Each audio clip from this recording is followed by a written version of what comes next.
Good afternoon.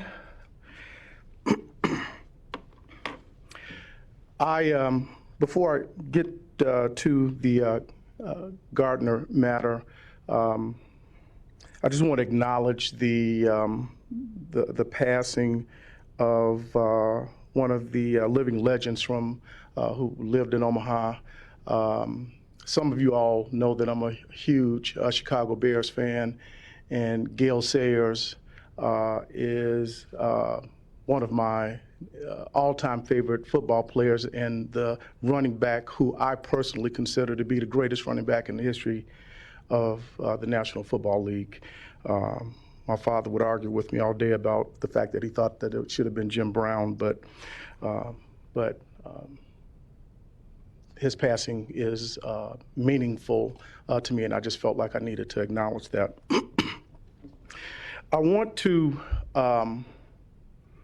say what I intend to do today is to give you guys a reminder of the obligation that I am and have been under as a special prosecutor in this case. You know, I took an oath to not disclose any of the testimony that came before the grand jury, to not identify any witnesses or any members who participated in the grand jury proceedings. And I have zero intentions of violating that oath. What I think I can do, though, is in the interest of the media interest in this matter, and more importantly, because of the public's lack of understanding of the entirety of the facts and circumstances surrounding this matter, as well as my own desire to want to be as transparent as I possibly can. What I do intend to talk about today involves the information that was passed on to me and my team from the Omaha Police Department. And this information would have been prior to the actual grand jury convening and the members of the grand jury receiving certain information. So I want to be very clear. There's nothing about what I intend to say today that is intended to implicate testimony that was presented to the grand jury or the identity of any of those witnesses.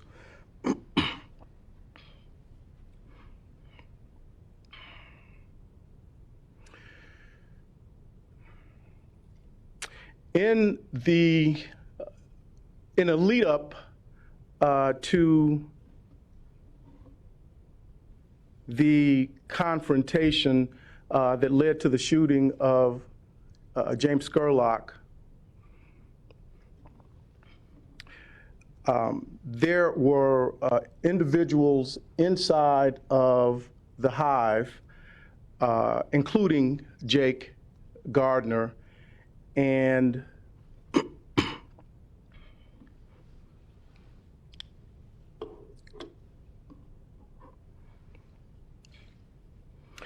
the Omaha Police investigation passed on to the Special Prosecutor's Office demonstrates that Mr. Gardner was in there with other individuals, and he was in there with firearms, including a shotgun and 3 handguns. And that while he was in there, he was engaged in text communication with, I can't characterize the relationship, but he's engaged in communication with individuals who are apprising him of the developments that are taking place in downtown and in the old market and moving towards the Hive and the Gatsby. And they were passing that information on because there are references to having gotten that information from something called Omaha Scanner, something that I did not know existed before this case.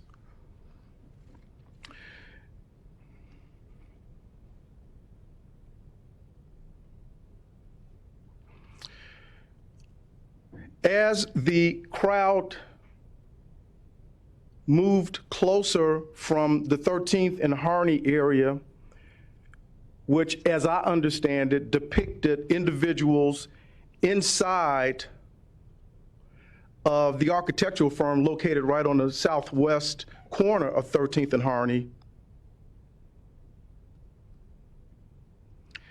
The video evidence demonstrates that the lights were turned off inside the hive. They were previously on, and then they were turned off. The text messaging and Facebook messaging to and from Jacob Gardner makes multiple references to anticipated looters.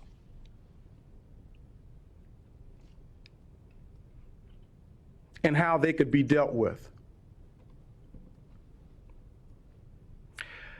I will remind you, if you haven't figured it out already, the day before this shooting took place, Donald John Trump tweeted, "When the looting starts, the shooting starts." And the evidence is significant in terms of Jacob Gardner's affinity for the president.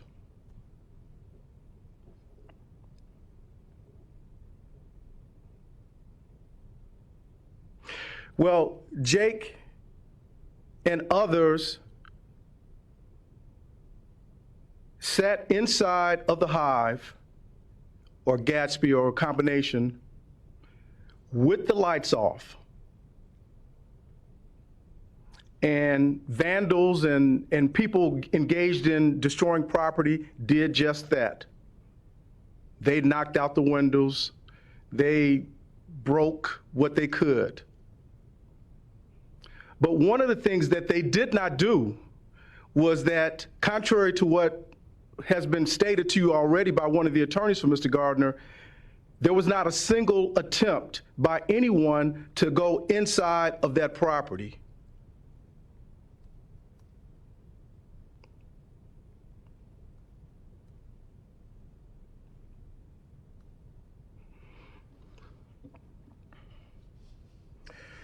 So,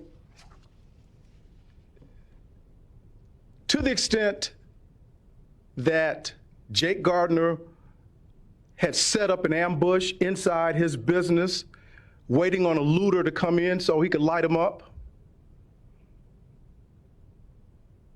and that particular objective was thwarted by individuals not coming in, it would be understandable that Mr. Gardner would have had some frustration about sitting back and watching the place that he was renting be destroyed like it was being destroyed. But at some point, he and the others emerged from the interior of the business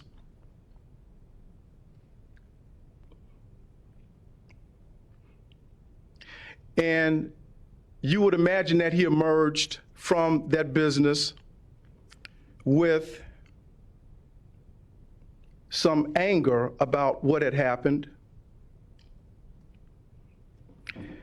He was philosophically opposed to the reason why the protest was taking place. He stayed inside of his business while it was being vandalized in the hopes of executing another plan. Now, I told you guys when we had this press conference last week that the significant evidence didn't really come from a witness before the grand jury, but rather it came from Jacob Gardner himself, and specifically his cell phone. And I'm not going to get into specifically all of the evidence that could reasonably be construed as incriminating. But one of the things I will tell you is that one of the things that was on there was a communication concerning whether or not the field of fire from inside the hive going outside was clear.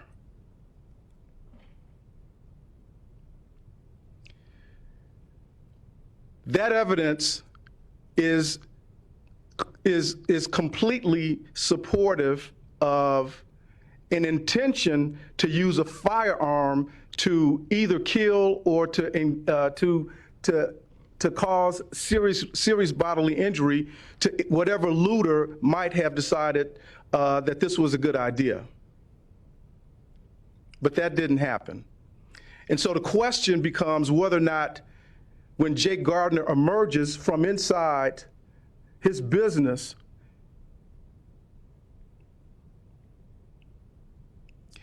whether he has a state of mind that is consistent with utilizing deadly force, such deadly force that is evidenced by his own communication, or whether he came out and was just simply assessing what he's going to do about the damage to his property. Well, when he comes out, it's less than 10 minutes that after he emerges, that his father ends up confronting an individual who was videotaping someone attempting to damage an adjacent business. And I want to say this to the media.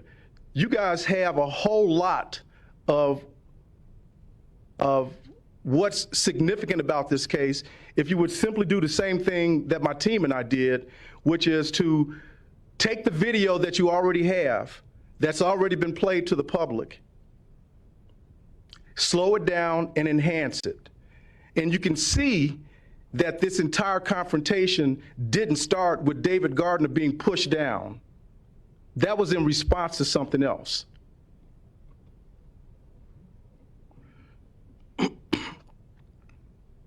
You'll also see, if you enhance it and you slow it down, that James Scurlock had nothing to do with Jake Gardner being tackled, that was one person who tackled him.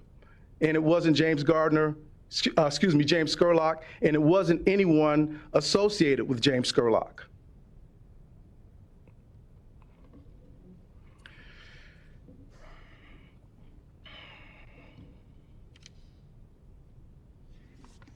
One of the other things that you can conclude from looking at that video is that after David Gardner was knocked down and Jake Gardner started heading towards him, he didn't go over to help his father up. He was going after the person who logically would have appeared to have knocked his father down. And the person kind of took off in a trot. And Jake Gardner abandoned that pursuit. And one of the first things that happened after that was that Jake Gardner ended up in confrontation with James Scurlock.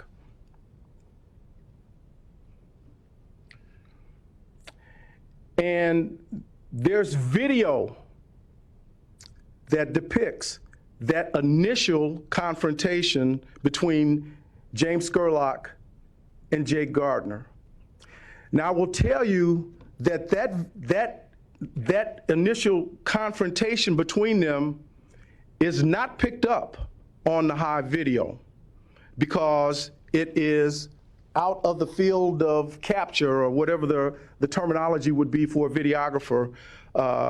It's not depicted on that video. It starts, though, in that far right-hand side of the video, that grainy black and white video that you already have.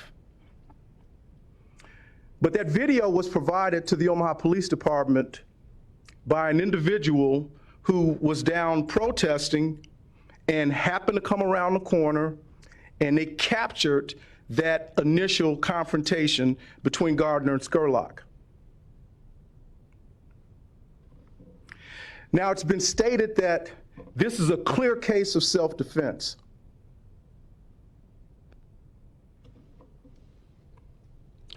Chapter 28, Section 1409 of the Nebraska Revised Statutes is the Nebraska statute that deals with the use or reliance of force in self-protection. And I just want to read just a little bit of that statute to you. It says the use of deadly force shall not be justifiable under this section unless the actor believes that such force is necessary to protect himself against death, serious bodily injury, kidnapping, or sexual intercourse compelled by force or threat, nor is it justifiable if the actor with the purpose of causing death or serious bodily harm provoked the use of force against himself in the same encounter. That image that this protester videotaped clearly depicts who the provocateur was as it relates to the initial confrontation between Scurlock and Gardner.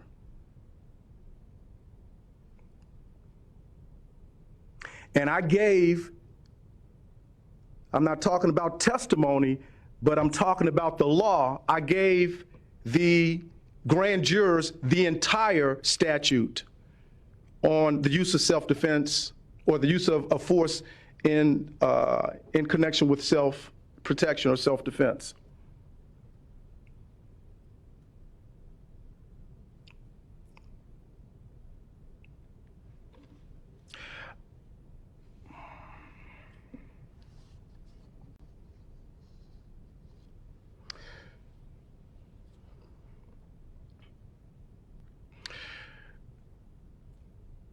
I was saddened, and I'm still saddened, about Jake Gardner having taken his own life. I think it's contrary to the beliefs that I have for anyone to engage in that sort of conduct. But beyond my personal beliefs, him doing so deprived the community to be able to have this evidence play out at trial. Speaking for me personally, I think that it would have been a fascinating case to try, and I would have looked forward to presenting the evidence in this case.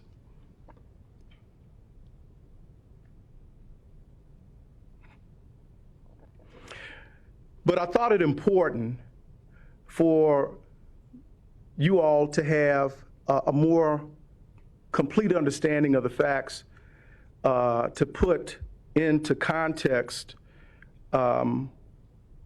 how the grand jury could have come to the decision that they did.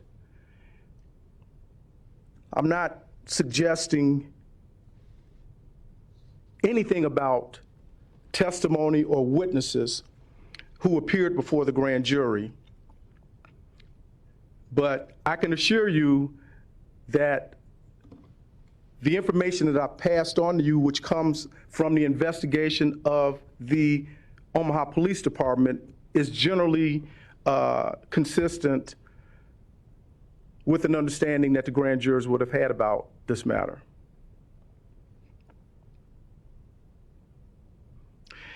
And again, I know I'm repeating myself. I'm not intending to identify anyone who appeared in front of the grand jury. But Mr. Dornan or Mr. Monahan stated that one of the tragedies was that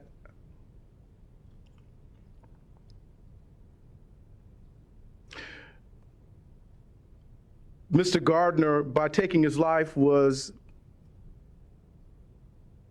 somehow being not afforded the opportunity for a fair trial or something along those lines.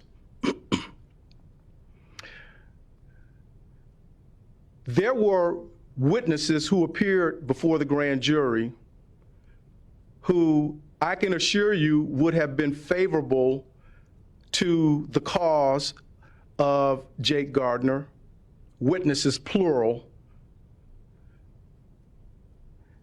And though Jake Gardner himself had a Fifth Amendment right against self-incrimination and understandably did not appear and was not asked to appear in front of the grand jury, his videotaped interview with the Omaha Police Department was played in full for the benefit of the grand jury. And at the conclusion of all of the testimony from all of the witnesses, the grand jury was apprised of what most lawyers and judges will fully understand to be an instruction on them assessing the credibility of the witness based upon the evidence that they have heard and seen and what that witness has had to say about what those events were. They were given a credibility instruction. And it wasn't specific to any one witness, but it applied to each of the witnesses.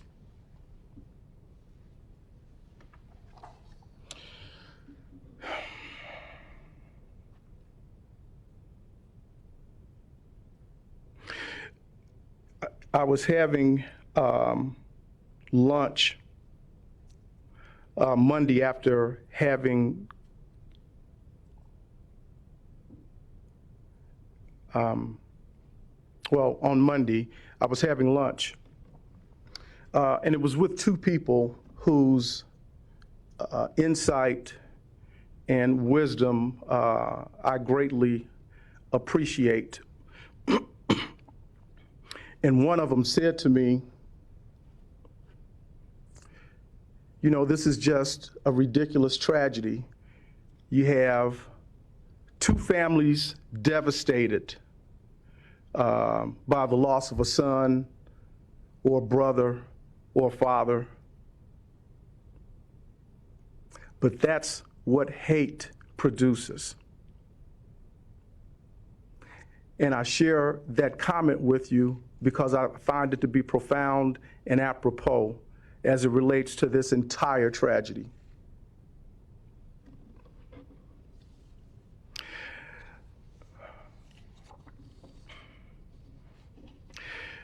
I postponed this statement from yesterday until today in the hopes that I would have a report from the, I believe it's Hillsborough Police Department in Oregon, basically detailing their reporting and findings as it relates to Jake Gardner's suicide. I have not received that report and simply decided to go forward and have this statement with you guys today in the absence of having had that. But I want you all to understand and to understand clearly this statement is my last statement concerning Jake Gardner and James Scurlock. I do not intend to answer any questions today because I'm needing to be careful about my grand jury oath. But I think I've shared with you the information that is relevant to this investigation. And as famed radio journalist used to always famously say at the end of his broadcast, and now you know the rest of the story. Thank you.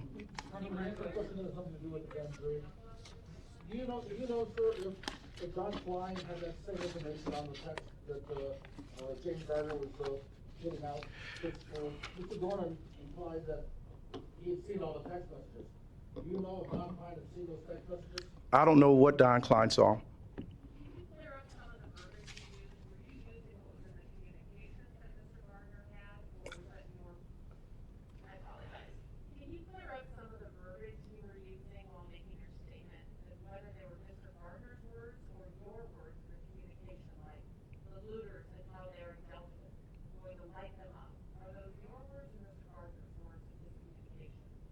Well, your question has assertions that I did not make in it, but to give some clarity to what I was intending to communicate is there were clear references to on Jake Gardner's phone in the lead up to this about shooting, about looting, about whether or not there was a clear field of fire. And that's not my words. That is coming directly from Jake Gardner's cell phone. I didn't say that. Mr. Franklin, unrelated to the Scurlock Gardner investigation, there have been some allegations against Jake Gardner, and I was wondering if outside of this case, did your investigation turn up any other criminal behavior outside of the Scurlock shooting that you would have referred to OPD or the county sheriffs?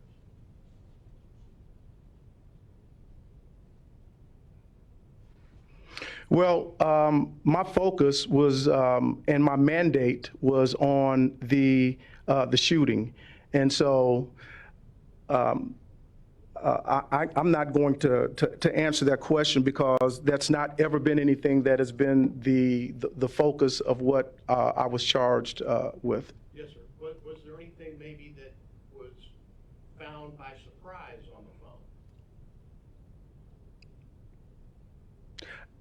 I was surprised by what I just told you that I found on the phone.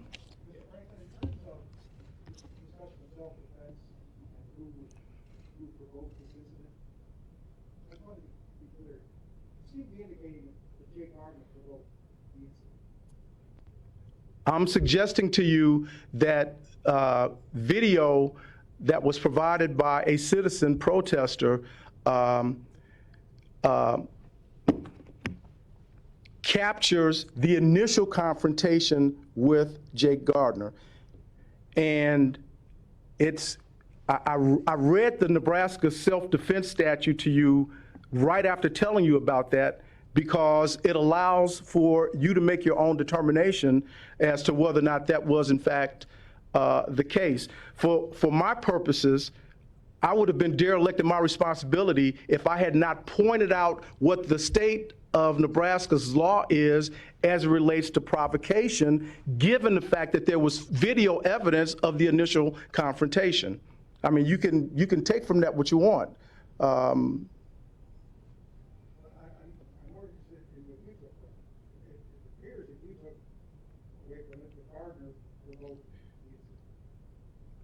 If you're asking me if I think that that's a fair reading of what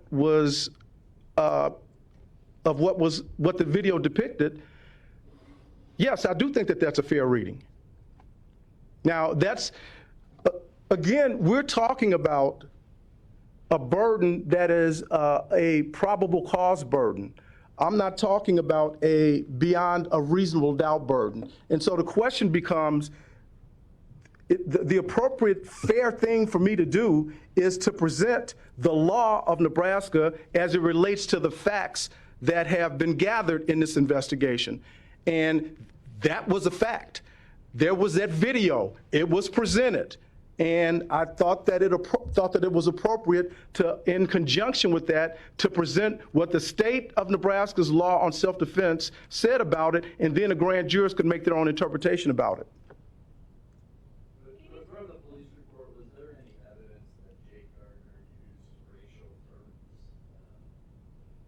to build up? what the grand jurors decided didn't have a thing to do with any terminology with respect to racial terminology being utilized by anybody. Was it though? I mean, that's. I'm not, well, I'm not commenting on that. Mr. Franklin, when you gave the announcement of the grand jury's decision, you asked that there be no property damage, and you said that that plays into the hands of those people who are against what you're protesting for.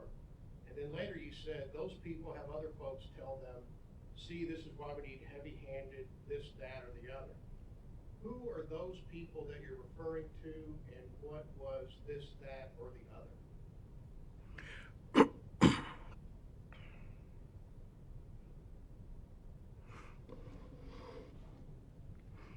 What I was attempting to communicate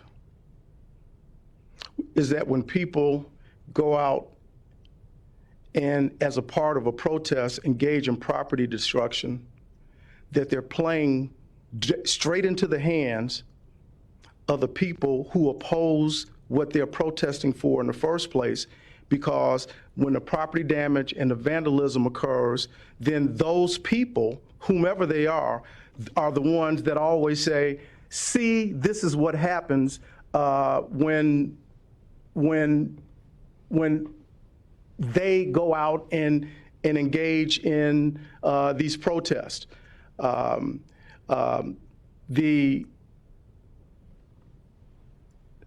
racial makeup of the protest in the wake of the George Floyd killing, the makeup of those protesters all across the country, everyone saw that it was diverse. There is video from the individual, an individual standing on the abandoned police station in Minneapolis after the George killing, who is, I don't recall exactly what he was doing, but it was clear evidence of vandalism, and then standing up and turning around to a shouting crowd. That individual was not black. That was a white guy that was doing that. The individual that David Gardner confronted was not a black person. That was a white person. But what ends up happening, and to answer your question, is that it always gets portrayed as if it's the black people who are doing this. Yes, we do it sometimes, but it's not an exclusive thing with any race of people, despite how it gets portrayed. And so that's what I was referencing. So those is an ideological label. Yes.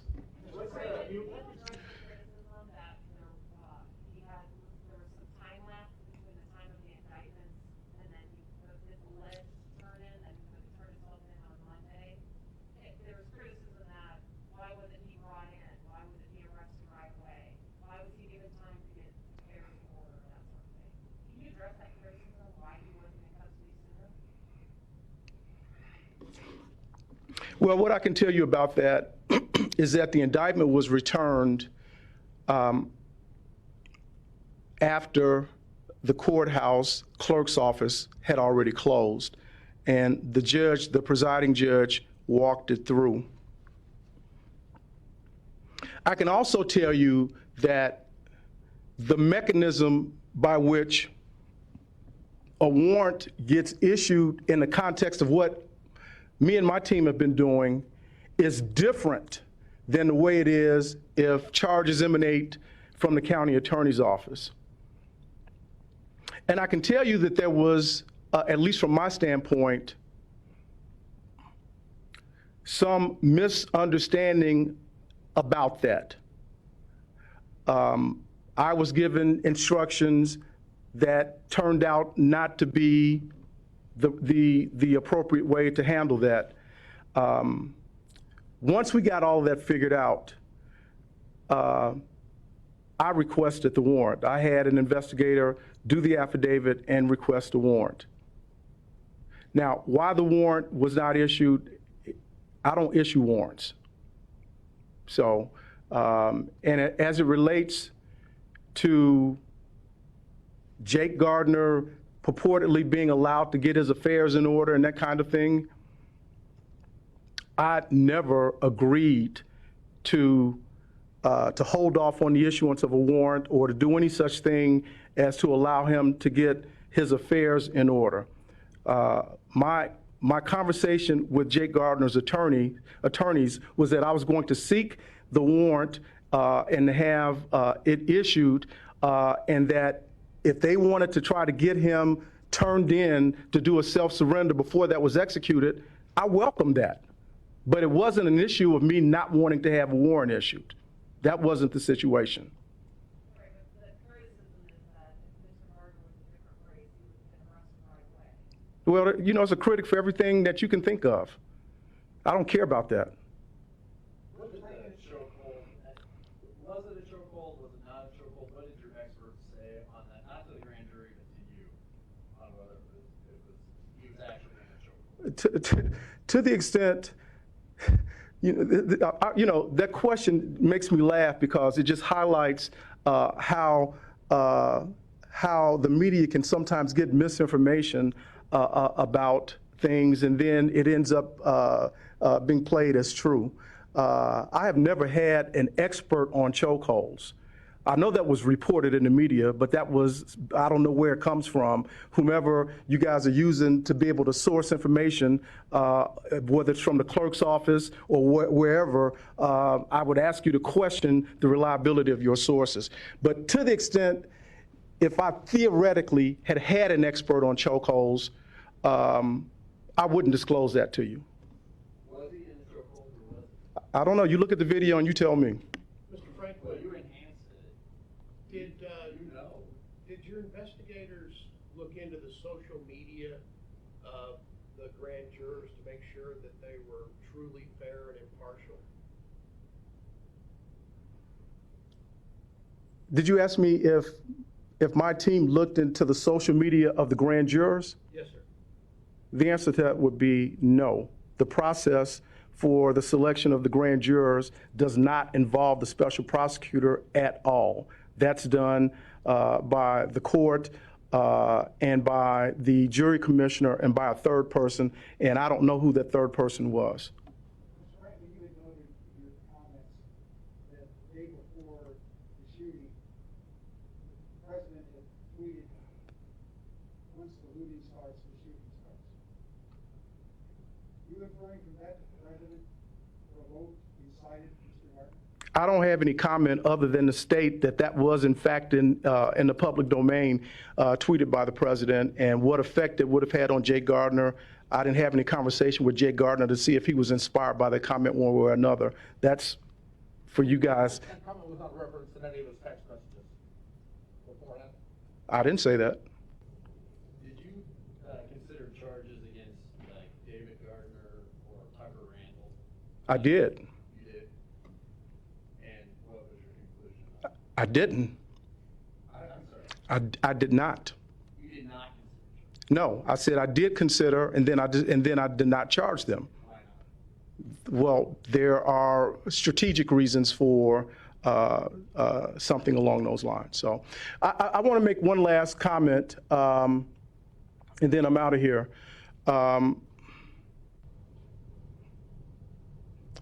One of the things, in addition to that report, that I was hoping to be able to get from Oregon is Mr. Gardner's death certificate.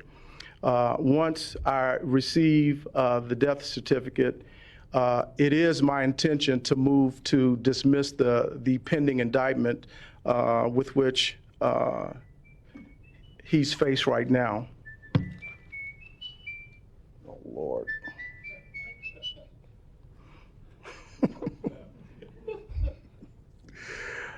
It's a beloved family person.